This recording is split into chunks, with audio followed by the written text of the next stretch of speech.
So, I used to have a course called University of Self-Improvement.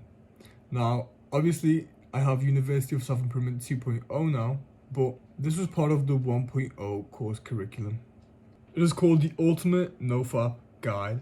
So this is kind of like a remaster to the whole course. So let's see if we have any new insights to the course, or if I was wrong with any points that I've made, or I was unclear. This is what this reaction video is about. Now let's get into it. I can assure you that this will be the last guide you'll need on NoFap. Now remember, this is only a two-step guide, so you'll only need to nail these two actions down to be able to overcome this addiction once and for all. Now I'm going to skip all the other bullshit that's been repeated over and over in other NoFap videos, because you already know about the consequences and you are trying to actively quit, and you just haven't had the luck so far up until this point. Now let's get into step one, identity. Your identity is the core reason why you're still struggling with NoFap. You simply still see yourself as a fapper. Man, you know deep down that when that thirst trap pops up on the feed, you get excited. And then you dare tell yourself, it wasn't my fault Kim Kardashian popped up on the feed. Bro, this is so true. Let me just have one peek. Bro. Tell me that doesn't sound like a porn addict. It does. Be shameful, bro. Now to change your self-identity, you must do the following. Change your self-belief, change your actions, and change your surroundings. Now quick side note here, if you're struggling to change your self-identity and your self-beliefs, and you cannot carry on with this video because this is monumental, this is the core foundation of quitting PMO forever. If you yourself right now are struggling to change your self-identity and your core beliefs, I have made a course just for you. Because I know that many people are struggling with their self-identity, and it's probably the biggest problem in self-improvement right now. Yeah, so far we've talked about that the main problem you're facing while on NoFap is your self-identity and your core beliefs about yourself.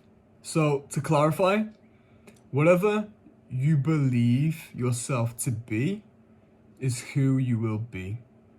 So confident people believe that they are confident in themselves, and they project that into the world. So ultimately, your mental projects into the physical. Now this is too much information for me to fit in one video, in one course, one program. So I have made a separate one just for you.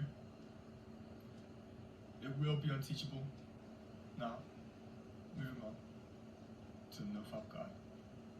Let's go, bro. Now in order to change your self-belief, you must create the ultimate version of yourself which fits your current situation right now.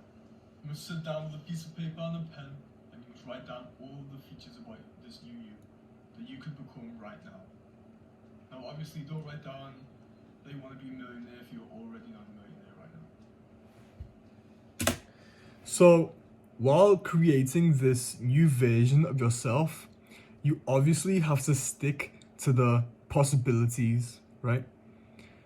You can't perceive yourself as someone who owns $1 million if you don't own $1 million. But what you can do is follow the same belief systems which successful people use. Because there are countless of millionaires in the world who lack self-identity, who are lost in who they think that they are. So owning $1 million isn't really what impacts your self-identity. It's the humanistic characteristic traits which represent you. This requires your utmost top priority attention. So clean your desk right now. I want to see you with a pen and paper on your desk right now. Now don't carry on with the rest of this video if you haven't done so already. You must write down every trait and feature about this new you. Is it waking up at 6 a.m? Is it working out? Have you been slacking on your workout program? Is it slacking on your business? Have you been slacking on your business lately? So, what you could write down is get started with your business. Is it getting into the dating scene? Are you single? And these are only some broad examples, but you must go really deep with this. Really deep. What kind of diet are you on? What kind of workout? So again, once you've kind of described the person that you want to become, you can't just believe it and achieve it, right? You need to, like, your habits must still align with this new version of you which you've just created. So if you want to start going to the gym more and you want this to become a habit, you have to perceive yourself as a person who goes to the gym consistently. So you have to start telling yourself, I'm a healthy person, to everyone. You have to start telling people that you're an athlete. You may not be a professional athlete, but you're copying the traits of an athlete. You have to convince yourself and other people that you are the person that you say you are, which gives you this kind of responsibility to not let go of this new version of yourself. Because once you tell other people what your plans are, you kind of have more pressure to fulfill it. Program are you on? What kind of, are you on a bro split? Or are you on a push-pull legs split?